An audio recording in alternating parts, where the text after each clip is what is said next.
안녕하세요. 오늘도 사연 살롱을 찾아주셔서 감사합니다. 작년 이맘때 저희 할아버지의 마지막 제사가 있었어요. 저희 엄마가 지난 40년 동안 한 해도 빠지지 않고 지내온 제사였어요. 10여 년 전 저희 아빠가 세상을 떠나시고도 엄마는 할아버지 제사를 멈추지 않았어요. 남들은 남편이 세상을 뜨면 시댁과 연을 끊고 산다고들 하는데 저희 엄마는 아빠가 돌아가신 이후에도 10년 이상 시댁 제사를 지내며 살았어요. 그렇다고 해서 누구 하나 고마워하거나 감사 인사조차 하지는 않았지만요. 오히려 시부모 제사는 맏며느리의 도리라며 당연하게 받아들이더라고요. 솔직히 자식 입장에서 내 엄마가 이런 대접을 받는 게 많이 속상하고 화가 나곤 했어요. 엄마는 누군가에게 인정받으려고 제사를 지내는 건 아니라고 하시지만 저는 오히려 그 반대라고 생각해요. 따지고 보면 며느리는 자식은 아니잖아요. 남의 자식이 남의 집안 어른의 제사를 지내주는 건데 그렇다면 고마워해야 하는 게 당연한 거 아니겠어요? 그런데 그걸 당연하게 생각하다니 너무 염치 없는 사람들인 거죠. 그런데 작년 제사를 기점으로 저희 엄마도 더는 제사를 지내지 않겠다고 선언하셨어요. 순하고 착한 저희 엄마의 마음을 하루아침에 돌아서게 한 사건이 있었거든요. 그럼 지금부터 40여년간 시아버지 제사를 지냈던 저희 엄마가 제사를 그만둔 사연을 전해드리겠습니다. 저희 아빠는 사남매 중 장남이세요. 아빠한테는 2살 아래의 여동생과 그보다 어린 남동생이 둘이 있어요. 아빠는 고등학교를 졸업하고 서울로 상경해 홀로 대학 생활을 하셨어요. 저희 본가가 경기도 용인이거든요. 통학을 하기에는 조금 먼 거리여서 대학 근처에서 하숙을 하셨대요. 그렇다고 생활이 어렵거나 하진 않았던가 봐요. 재학 시절 내내 따로 아르바이트를 하지 않고도 본가에서 학비며 생활비까지 넉넉하게 지원받고 다녔다고 하는 걸 보니 말이에요. 그도 그럴 게 저희 할아버지께서는 정미소를 하셨는데 벌이도 꽤 좋았지만 무엇보다 대대로 물려받은 땅이 많아서 생활이 넉넉한 편이었어요. 고모를 제외하고 세 아들을 모두 대학에 보낼 정도였으니까요. 대학을 졸업한 아빠는 바로 무역회사에 취직을 하셨어요. 그리고 그곳에서 저희 엄마를 만나게 되었죠. 상고를 졸업하고 격리로 일하던 엄마와 연애를 시작했고 2년간의 비밀 연애 끝에 결혼에 성공하셨어요. 하지만 결혼까지의 과정은 그리 순탄하지만은 않았던가 봐요. 저희 외가는 서울에 있었지만 형편이 그리 좋지 못했거든요. 공부를 잘했던 엄마가 대학 진학을 포기하고 상고에 진학해 취업한 것도 가정 형편 때문이었어요. 그래서 저희 부모님이 결혼을 하겠다고 했을 때 친가에서는 반대가 심했다더라고요. 특히 친할머니가요. 꼭 대학 나온 며느리를 바랐던 건 아니지만 그래도 집안이 어느 정도 사는 집이길 바랐던 모양이에요. 이런 바람과 달리 저희 외가는 서울에서도 가난한 축에 속했어요. 거기다 엄마가 번 돈의 대부분은 외가의 생활비로 사용되는 실정이었어요. 그러니 엄마가 시집을 가고 나면 외가에는 큰 타격이 생길 정도였죠. 그렇다고 딸의 결혼을 막아가면서 친정을 위해 희생하라고 할 수도 없었어요. 이래저래 엄마는 속이 타들어갔지만 이런 사정을 모르는 할머니께선 혼수며 예단으로 저희 엄마를 괴롭히셨어요. 못해도 장이란 그릇장은 자개장으로 해오라는 둥 시댁 식구들은 물론 사돈의 팔촌까지 답례 이불이며 옷을 해드리라는 둥 며느리 사정은 생각 않고 오로지 집안 사람들 앞에서 본인 자존심 세울 생각만 하셨던 거예요. 결국 이 모든 걸 도저히 감당할 수 없었던 엄마는 아빠한테 도움을 청했고 아빠가 대신 나서서 할머니와 단판을 지은 끝에 혼수와 예단은 없던 일로 하기로 했어요. 상황이 이러니 할머니가 심기가 좋을 리가 없었죠. 결혼하기 전부터 지 남편한테 쪼르륵 달려가 일러 바치는 버릇은 어디서 배웠니? 내가 살다 너같이 못 배워먹은 애는 처음 본다. 이래서 가정교육이 중요하다는 거야. 그래, 여우같이 내 아들 꼬셔서 시애미 망신 주고 얼마나 편하게 살 수 있는지 한번 두고 보자. 안 그래도 저희 엄마한테 감정이 안 좋던 할머니는 이번 일로 속으로 칼을 가셨어요. 하나만 걸리면 그걸로 가만 안 두겠다는 식으로요.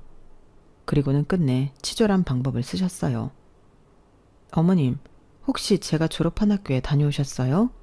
그래, 그게 뭐 어쨌다고 그러니? 네가 하도 공부 잘했다고 하길래 그 말이 맞긴 한 건지 확인차 가봤자. 자식은 엄마 머리 닮는다고 안 하든? 그러니 며느리가 어느 정도 머리가 있는지 알아보는 건 당연한 거 아니겠어? 왜? 이번에도 우리 상훈이한테 쪼르륵 달려가 일러 바칠 거니? 할머니는 저희 엄마가 졸업한 고등학교에 찾아가 기어이 성적표까지 확인하신 거예요. 저희 엄마를 아끼셨던 고3 때 담임선생님이 연락을 해주셔서 엄마가 그 사실을 알게 되었고요. 정말 황당한 일이 아닐 수 없었죠. 그런데 할머니는 그런 짓을 벌이고도 당당하기만 했어요. 요즘 세상에 시어머니가 며느리 몰래 성적표를 떼어본다면 몰상식한 시어머니로 인터넷 기사에도 났을 거예요. 하지만 그 당시에는 시어머니들의 만행이 정말 도를 지나치던 시절이었던 탓에 저희 할머니의 이런 행동은 좀 유별날 시어머니 정도로만 치부될 뿐이었죠. 저희 할머니가 이렇게 저희 엄마를 못마땅해 했던 데는 사실 다른 이유가 있었어요. 아빠가 엄마랑 사귀기도 전부터 이미 할머니는 아빠의 결혼 상대를 점 찍어 놓은 상태였던 거예요. 할머니가 생각해두었던 며느리감은 본가 근처에 있는 국민학교 선생으로 아빠와는 한 동네에서 나고 자란 여자였어요. 직업 자체가 당시 시부모가 원하는 최고의 며느리 직업이기도 했지만 그 외에도 이유가 있었는데 그건 바로 그분이 교육자 집안 딸이라는 거였어요. 저희 본가는 돈 있는 지방 유지였지만 남들 앞에 내세울 집안 배경은 없었거든요. 그래서 며느리 집안 배경을 끌어다 일종의 신분 세탁을 하려고 했던 거였어요. 물론 그런 할머니의 계획은 아빠의 고집으로 수포로 돌아갔지만요. 그럼에도 끝까지 포기할 수 없었던 할머니는 저희 엄마가 인사를 간 그날부터 결혼식을 올린 이후까지도 사사건건 비교하기 시작하셨어요. 나중에서야 엄마가 그러시는데 할머니의 그런 행동이 엄마를 많이 위축시키고 불안하게 만들었다고 하더라고요. 언제고 자신을 몰아내고 당신이 원하는 며느리감을 드릴지 모른다는 생각 때문이었죠. 하지만 엄마의 걱정은 현실이 되지 못했어요. 저희 부모님이 결혼식을 올리고 1년 반쯤 뒤 할머니께서 그토록 바라시던 며느리감이 결혼을 했거든요. 그제 할머니는 교사 며느리에 대한 미련을 버리셨어요. 며느리를 바꾸겠다는 바람은 수포로 돌아갔지만 그렇다고 해서 저희 엄마를 온전히 며느리로 받아들였던 것도 아니었어요. 그런 마음이 있는 분이라면 저희 엄마 면전에 대놓고 그렇게 무시하지는 않았을 테니까요. 그것도 저희 엄마의 아킬레스건인 친정을 들춰가면서 말이에요. 고기도 먹어본 놈이 먹는다고 네가 이런 고급 요리를 먹어봤어야 맛을 알지. 간은 내가 알아서 볼 테니까 넌 가서 설거지나 해라. 이래서 며느리도 있는 집에서 들여야 하는 건데 쥐뿔도 없는 집에서 자랐으니 뭘 제대로 먹어보길 했나. 물건 보는 안목이 있길 하나. 하여간에 마음에 드는 구석이 하나도 없다니까. 아무리 마음에 안 차는 며느리라고 해도 그렇지. 면전에 대놓고 사람을 무시하는 건 너무하잖아요.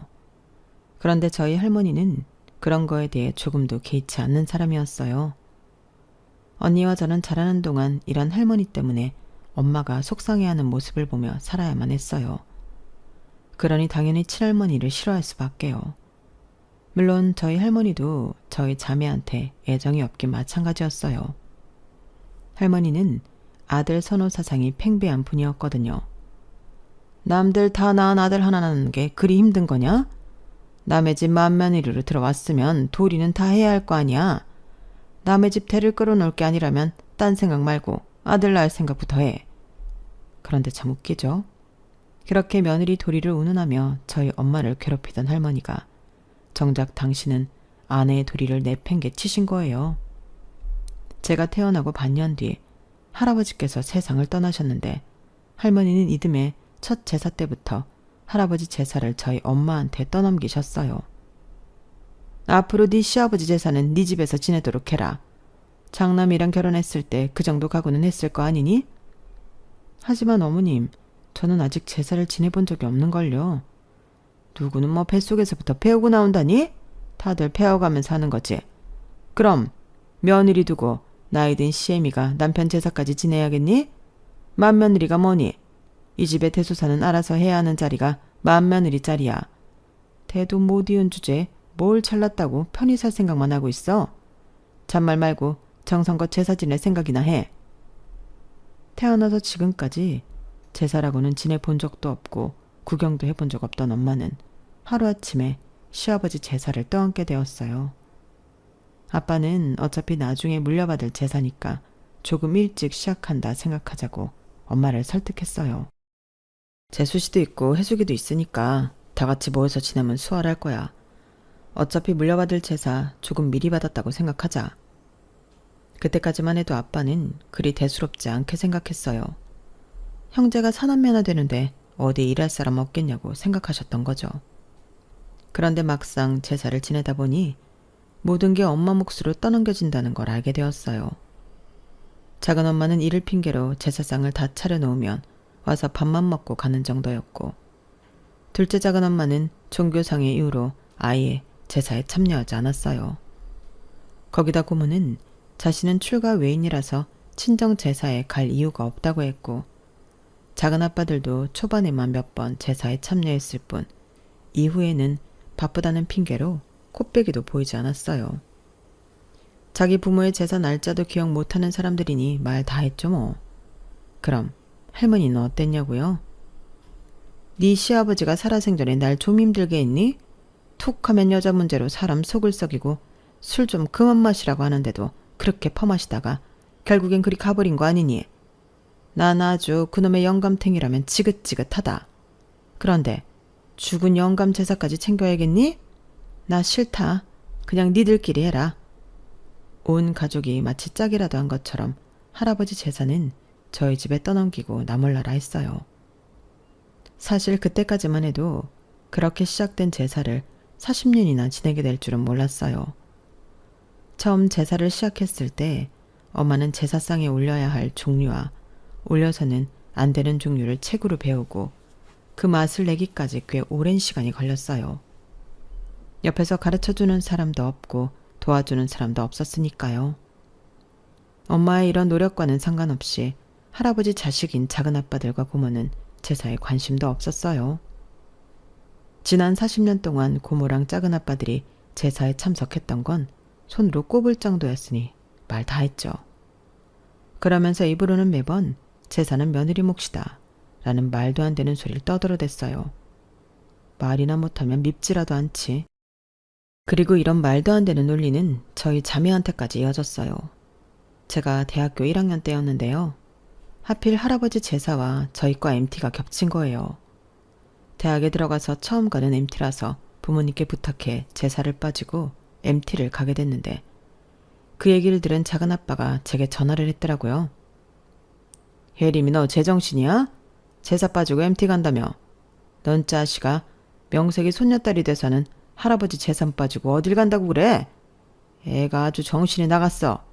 자만 말고 엄마랑 같이 집에서 제사 음식이나 만들어. 대학생 되더니 아주 정신이 나갔어 이게.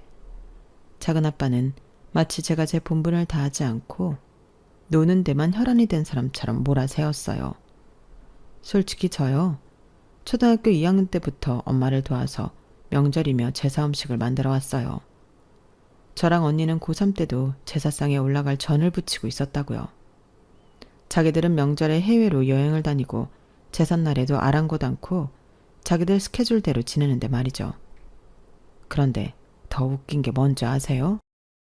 우리 자매가 이렇게 강요 아닌 강요를 받으며 할아버지 제사를 챙길 때 작은아빠네 딸은 단 한 번도 제사에 온 적이 없다는 거예요.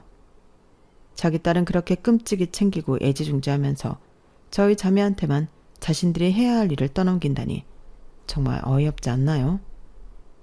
엄마는 이런 대접을 받으면서도 참고 살 수 있을지 모르겠지만 저는 도저히 못 그러겠더라고요. 그래서 솔직하게 대받아쳤어요. 작은아빠, 그럼 수진이는요? 수진이도 할아버지 손녀잖아요. 그런데 왜 저랑 저희 언니한테만 손녀의 책임을 지우고 작은아빠 딸 수진이는 열애시키세요? 그리고 따지고 보면 자기 부모 제사는 자식들이 지내는 게 맞잖아요. 그런데 왜 고모랑 작은아빠, 둘째 작은아빠는 제사에 안 오세요? 그래놓고 조카인 제가 딱 한 번 제사에 불참하는 걸 두고 뭐라고 하실 자격이 있나고요. 그동안 쌓였던 게 많았던 저는 그날 솔직한 제 심정을 말했어요. 그랬더니 어떻게 됐는지 아세요? 할머니가 저희 엄마한테 전화해서는 자식 교육 제대로 안 시켰다고 엄청 뭐라고 하셨어요. 어디 할머니뿐인가요? 둘째 작은 아빠랑 고모까지 전화해서는 난리를 치더라고요. 솔직히 저는요, 이런 상황을 진작에 저희 아빠가 정리했어야 한다고 봐요. 모든 걸 엄마한테 떠넘기고 뒤에서 사람 좋은 척만 하면 안 되는 거였다고요. 아빠가 제대로 집안 상황을 정리하지 못했기 때문에 엄마가 고생하고 저희 자매까지 먹지 않아도 될 욕까지 먹고 산 거잖아요. 아빠는 왜 이럴 때 가만히 있어? 엄마랑 우리 힘든 거 안 보여? 아빠가 나서서 제대로 정리를 해야지. 아빠는 우리 집 가장이잖아. 할아버지 제사인데 누가 일하면 어떠니? 그리고 제사 열심히 지내면 저승에서 할아버지가 니들 앞길도 열어주실 텐데 뭐가 억울해서 그래. 자기 복은 자기가 하는 만큼 받는 거라고. 그러니까 하기 싫은 거 한다고 생각 말고 내 복 짓는다 생각하고 해. 말이 좋아서 자기 복 짓는 거지. 그저 집안에 분란이 있는 게 싫어서 그런 거란 걸 제가 모를까 봐요. 이렇게 답답한 아빠 때문에 엄마와 저희 자매는 정말 힘들게 살아야만 했어요. 오죽하면 언니랑 저는 어릴 때부터 절대 장남하고는 결혼 안 한다는 생각을 갖고 살았겠어요. 엄마가 살아온 인생을 절대로 담고 싶지 않았어요. 비록 집안 문제에 있어서 큰 도움이 안 되는 아빠였지만 그래도 그 외에는 참 좋은 분이셨어요. 특히 엄마한테는 정말 잘하셨거든요. 외가에도 세상 어느 사위들보다 잘하셨고요. 그런 아빠가 갑작스럽게 세상을 떠나시자 온 가족이 패닉 상태에 빠져버렸어요. 분명 전날 밤까지도 네 식구가 소파에 앉아 웃고 떠들며 TV를 봤더랬는데 다음날 아침에 일어나 보니 아빠가 화장실에서 의식을 잃고 쓰러져 계시지 뭐예요. 119 구급차를 불러 병원으로 향했지만 이미 세상을 떠나신 뒤였어요. 밤사이 안녕이라는 말처럼 아빠는 그렇게 연기처럼 세상을 떠나셨고 이후에 우리 가족은 많은 어려움을 겪어야 했어요. 아빠 외벌이로 살아가던 집이라서 당장 생계에 타격이 컸어요. 그동안 살림하랴 저희 자매 키우랴 직장을 그만둔 지 오래됐던 엄마는 50이 넘은 나이에 다시 일자리를 찾아 취업 전선에 뛰어들어야 했어요. 그 나이에 경력 단절녀들이 할 수 있는 일은 그리 많지 않았어요. 예전처럼 사무실에 앉아 손쉽게 할 수 있는 일은 거의 없고 대개는 몸을 움직여 하는 일들 뿐이었죠. 저희 엄마도 인력사무소에 등록해서 처음 가게 된 직장이 도시락 공장이었어요. 소규모 도시락집이 아니라 기업이나 관공서에 대량으로 납품을 하는 곳이어서 노동의 강도도 세고 일당도 그리 높지 않았어요. 그래도 꾸준히 일을 할 수 있는 자리여서 경쟁이 꽤 치열한 곳이었죠. 저희 엄마도 전임자가 다리를 다치는 바람에 임시로 열흘 정도 일을 할 수 있었던 거였죠. 이후에 엄마가 들어간 곳은 동네 마트 내 채소 코너였어요. 새벽에 들어오는 채소를 소분하고 가격표를 붙이고 시든 상품들을 정리해서 세일 상품을 만드는 등의 일을 하셨어요. 일은 그득 힘들지 않았지만 상황에 따라 다른 파트 업무까지 해야 하고 가게 매출이 줄어들면 눈치가 엄청 보이는 곳이었죠. 이런저런 이유로 하루살이처럼 품팔이를 하던 엄마는 반년이 다 돼서야 오래 일할 수 있는 자리를 얻게 되셨어요. 을지로에 있는 평범한 밥집이었는데 주변에 회사가 많아서 점심시간 때 매출이 꽤 높은 편이라고 했어요. 가게 규모도 작고 사장님과 주방 이모님 그리고 홀 서빙을 하는 저희 엄마까지 총 3명이 일하는 곳이었어요. 처음엔 가게 규모만 보고 바쁘면 얼마나 바쁠까 생각했던 엄마는 첫날 일을 해보고는 혀를 내두를 정도였대요. 별거 아닌 백반집인데 정말 끊임없이 사람들이 들어오는 거예요. 합석은 기본이고 따로 주문을 받을 것도 없이 손님이 자리에 앉으면 명수에 따라 밥상이 나가는 시스템이었어요. 점심시간 피크타임에 정신없이 장사를 하면 하루 매출의 80~90%가 나오는 집이라서 점심 장사 이후에는 여유가 있다는 장점도 있었어요. 하지만 무엇보다 엄마가 이 직장을 마음에 들어했던 건 바로 함께 일하는 사장님과 주방 이모님이셨어요. 본의 아니게 저희 엄마를 포함해 세 분 모두 남편과 사별한 과부였는데 그래서 서로 대화도 잘 통하고 서로의 사정도 잘 이해해 주었거든요. 하지만 마치 오래된 사이처럼 잘 통하는 사람들이었지만 그럼에도 불구하고 두 분이 저희 엄마를 이해하지 못하는 부분도 있었어요. 그건 바로 제사였어요. 마침 그해 저희 할아버지 제사가 수요일이어서 엄마가 그날은 반타임만 일하면 안 되겠냐고 부탁을 한 거예요. 점심 장사 마치고 집에 와 제사 준비를 할 생각으로요.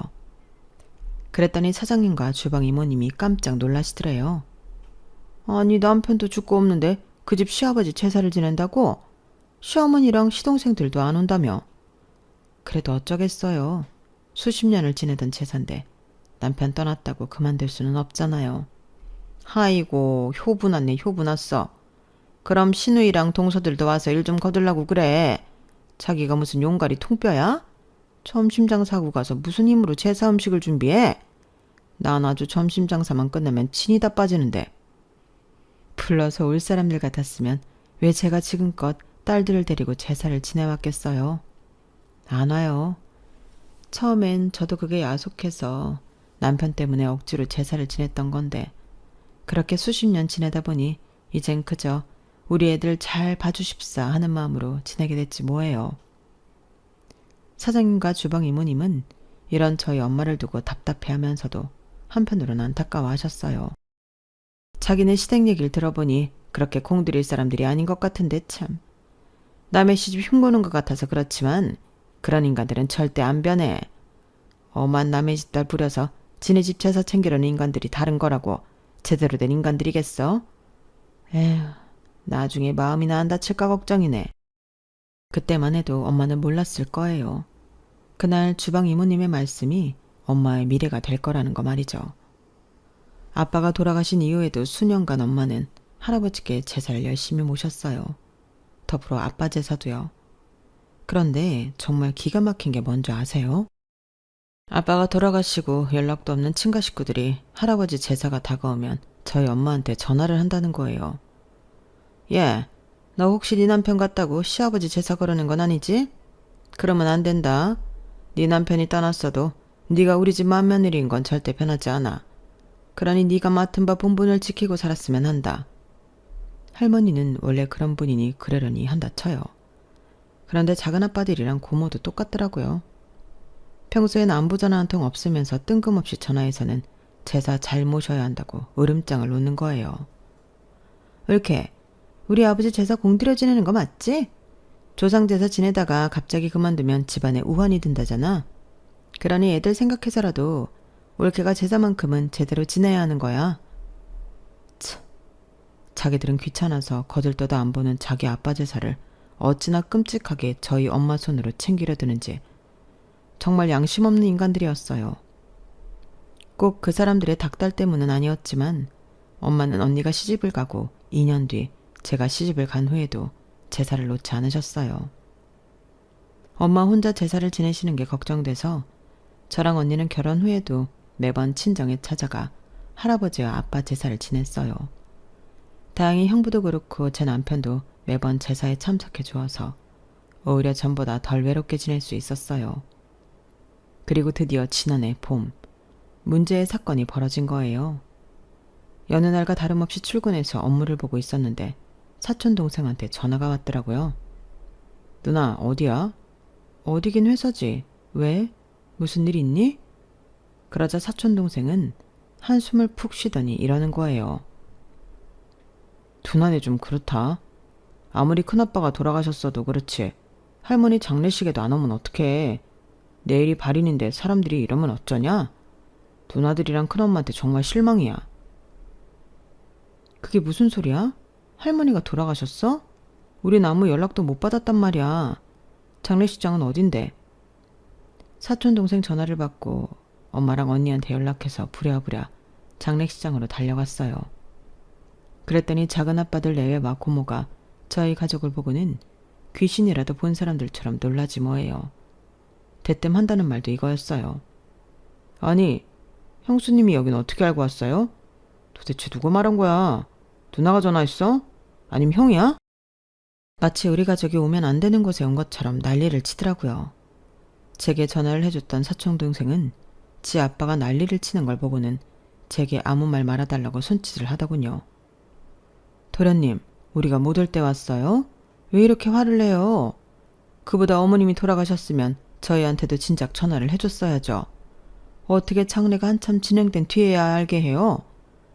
그러자 작은아빠가 귀찮다는 듯이 말을 툭 던지더라고요. 아니, 형도 간마당에 우리가 왜 형수한테 우리 돌아가신 엄마 소식을 전합니까? 그 말에 엄마는 충격을 받은 듯 했어요. 아니 도련님, 그게 무슨 소리예요? 그이 떠났으면 우리는 이 집 식구 아니란 소리예요? 아, 당연한 걸 뭘 물어요? 그러자 엄마는 주먹을 부들부들 떨며 소리쳤어요. 아니, 그런 사람들이 아버님 재산을 왜 나한테 맡깁니까? 해마다 전화해서 재산 멈추지 말고 지내란 소린 왜 하냐고요? 그동안 잠잡고 있어주니까 제가 아주 호구로 보입니까? 자기들 필요할 때 실컷 뿌려먹으면서 이제 필요 없어지니까 남보다 못하게 구는 거냐고요. 왜? 내가 유산이라도 떼어달라 그럴까봐 어머님 돌아가신 거 쉬쉬한 거예요?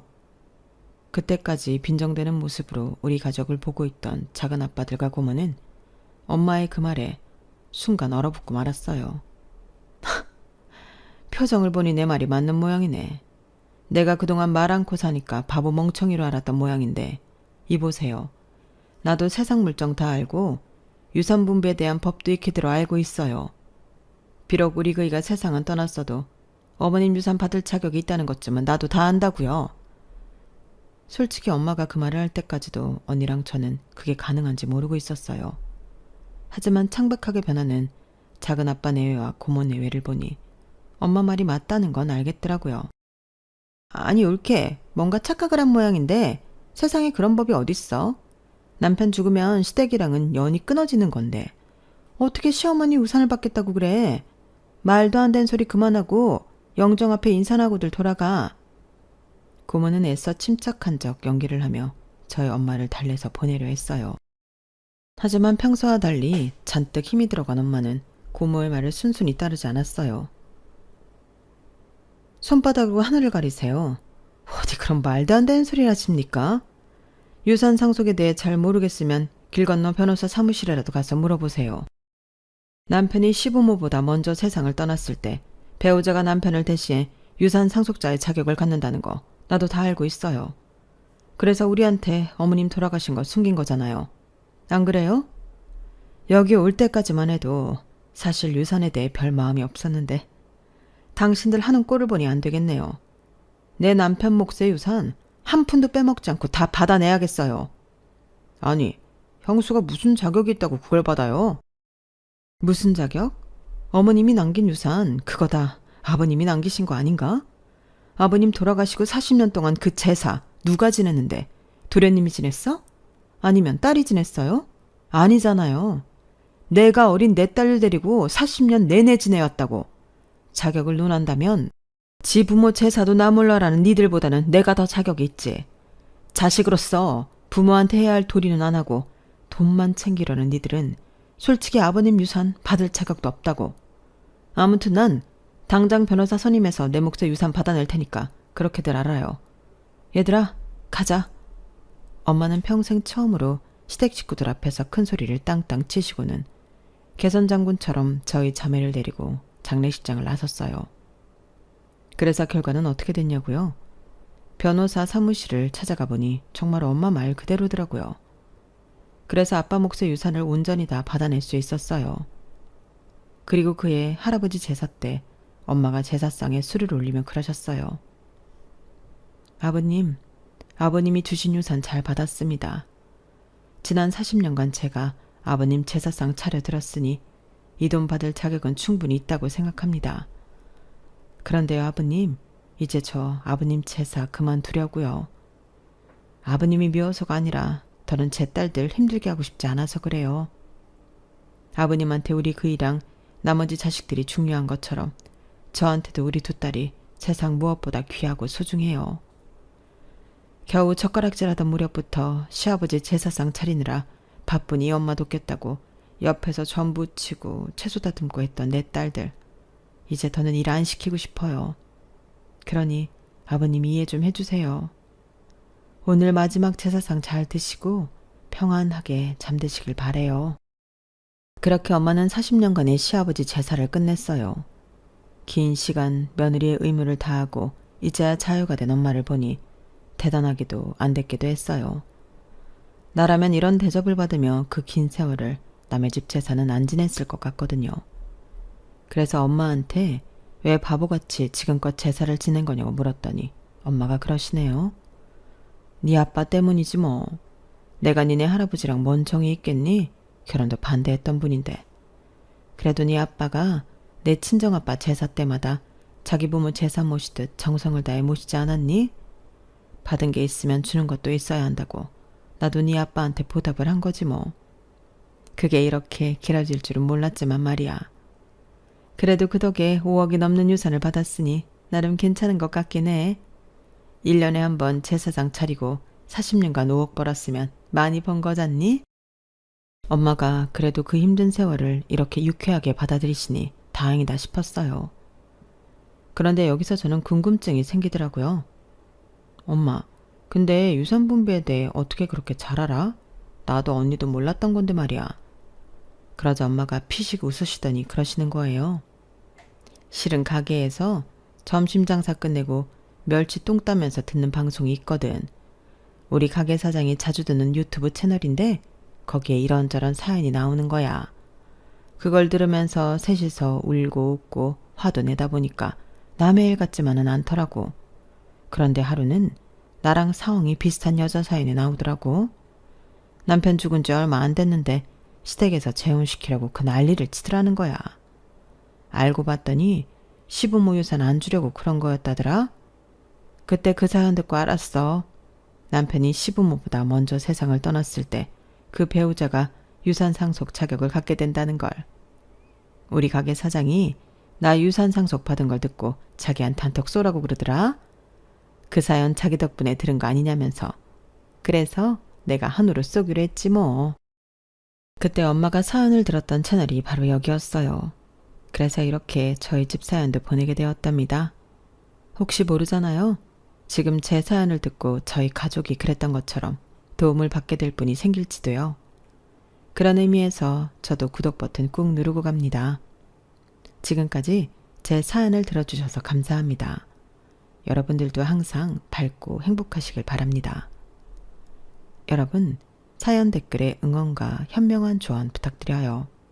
좋아요와 구독은 저에게 큰 힘이 됩니다. 오늘도 좋은 하루 되세요.